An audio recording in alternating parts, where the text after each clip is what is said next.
गाॾीअ में सीट पियो हारे दरीअ खां हिकिड़ो भला वेठो उन चयोसि अचो अचो अचो हिते सीट आहे अचो अचो जाइ आहे हिते चए थो मूंसां फैमिली साण आहे फैमिली मूंखे हथनि में ॾे मां हिते मथे रखां थो तूं न फिरी आहे ईअं सुबुह सुबुह सां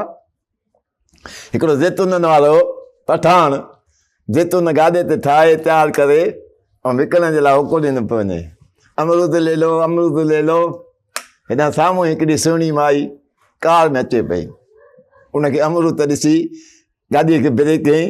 ॿाहिरि निकिरी अची उनखां पुछे थी अमरूद आप कैसे देते हो अमरूद वारे चयो ये 60 रुपए किलो है चए थी ऐसे करो ये सारे के सारे अमरूद मुझे तोल के दे दो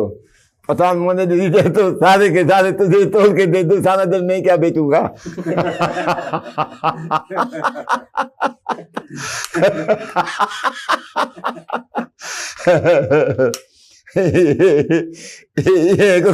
पठान अखरोट पियो विकिणे उते हिकिड़ी सुहिणी माई उन खां पुछे थी ये अखरोट खाने से क्या फायदा होता है तो पठान चेस तो फर्ज करो तुम 1 किलो चावल लेती हो किसी दुकानदार से बताओ उसमें दाने कितने होते हैं तो वो मुझी हुई चीज ये ले लो अखरोट खा लो मैंने अखरोट खा दो चे अब बताओ 1 डजन केले में केले कितने होते हैं तो उसने बोला बाबा बोला यही अखरोट का कमाल है तो ने बोला 2 किलो मुझे तोल के दे दो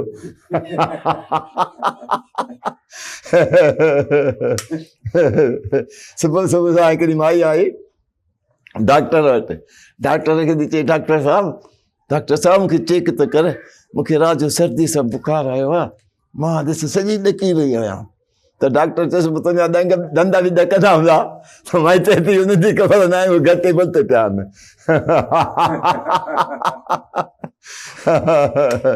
क्लास में हिकिड़ी छोकिरीअ खे चयो चई सुभाणे पंहिंजे पीउ खे वठी अचाए मूंखे हुन सां तोसां ज़रूरी ॻाल्हाइणो आहे त छोकिरी चयसि मुंहिंजो पीउ वकील आहे पैसनि खां सवाइ न ईंदो सुभाणे नथा क्लास में मिस छोकिरीअ खां पुछे पई तुंहिंजी मदर टंग कहिड़ी आहे छोकिरी चयसि मुंहिंजी मिस सिंधी आहे ॿिए खां पुछे तुंहिंजी कहिड़ी आहे चई मुंहिंजी बलोची आहे टीं खां पुछे तुंहिंजी कहिड़ी आहे चई मुंहिंजी उर्दू आहे चौथे खां भेण तुंहिंजी कहिड़ी आहे छोकिरी चयो मुंहिंजी का मदर टंग कोन्हे त मिस हैरान थी चई छो चई मुंहिंजी मां गूंगी आहे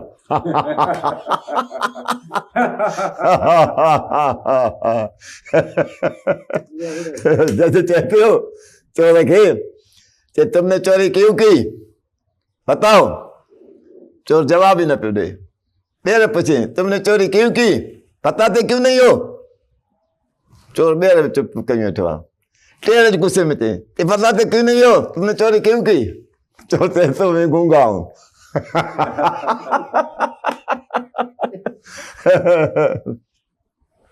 हिकिड़ो कैदी हुयो हुनखे राति जो जेलर चयो तोखे सुबुह जो सरदार हुयो तोखे सुबुह जो 5 बजे फांसी ते चाढ़े छॾींदासीं त सरदार खिलण लॻो जेलर हैरान थी वियो चए तो मैं जिसको बताता हूँ वो तो डर जाता है ये सुन के और तू हंस रहा है तो सरदार हंसते बोलता है जेलर साहब नींद से 9 बजे उठता हूँ तो वही मुझे 5 बजे फांसी पे चढ़ाएगा ये हिकिड़े थाने ते माई वई ॾाढी सुहिणी उनजी मेंह चोरी थी वई सूबेदार साहब खे चई मुंहिंजी रिपोर्ट त लिख मुंहिंजी भूरी मेंह चोरी थी वई आहे हुन रिपोर्ट लिखी रिपोर्ट लिखण खां पोइ पुछईंसि मुंहिंजी मेंह जी का निशानी हुजे त ॿुधाए त माई वॾी सोच में पइजी वई सोचे चएसि थी लिख लिख सूबेदार साहब मुंहिंजी जॾहिं मेंह हलंदी आहे न उहे पुछ लॻाईंदी आहे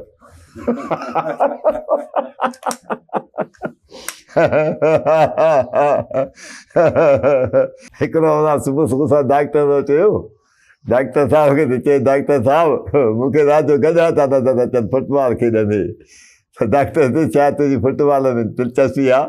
तंहिं करे तोखे गॾा था अचनि हे वटि ॿ गोरियूं थी सुम्हण खां अॻु वटि ॿ गोरियूं वठी सुम्हिजाए तोखे गॾा नज़र ईंदा न फुटबॉल नज़र ईंदी त वरी चए त साईं सुभाणे न वठां त चओ अॼु राति तुंहिंजी फाइनल आहे बता फ़क़ीर गल विकिण पीढ़ीअ ते उते जेको गाहक अचे पियो गधा खे ॾिसण जे लाइ, गधो हुनखे जे अॻियां पियो ॾिसे त हुनखे हथ में चक पियो पाए, जे पियो पियो ॾिसे त हुनखे लत पियो हणे। ईअं 2 टे ग्राहक मुटी विया। हिकिड़ो ग्राहक आयो, हुनजे हुन गधा खे ॾिठो, गधा खे ॾिसी लता फ़क़ीर खे थो चए त वाह हे तुंहिंजो गधो तोखां वठंदो केरु? अॻियां था ॾिसूं त चक त पाए पियो था लता थो हणे। त वकिया फ़क़ीर चयो भाउ इहो गधा मां विकिणण बि कोन आयो आहियां, पर दुनिया खे ॿुधाइण आयो आहियां त गधा जो सुलूक मूंसां कहिड़ो आहे। ईअं वका फ़क़ीर शयुनि जो शौक़ीन हुयुमि। पोइ हिकिड़े दफ़े दुआ पियो घुरे अलाह ताला खां, अलाह साईं हीअ ईद अचे थी पई, हिन ईद ते सभु अलाह करे सभु पंहिंजे घरनि में सयूं ठाहिनि, पोइ जॾहिं सयूं तयारु थी वञनि पोइ सभु मरी वञनि, पोइ जॾहिं मरी वञनि पोइ अलाह मां वञी सभिनी घरनि में सयूं मेड़े पंहिंजे घर में ढेर कयूं, पोइ अम्मा बि मरी वञे, पोइ अकेलो वेठो मां चलो सयूं खावां वेठो।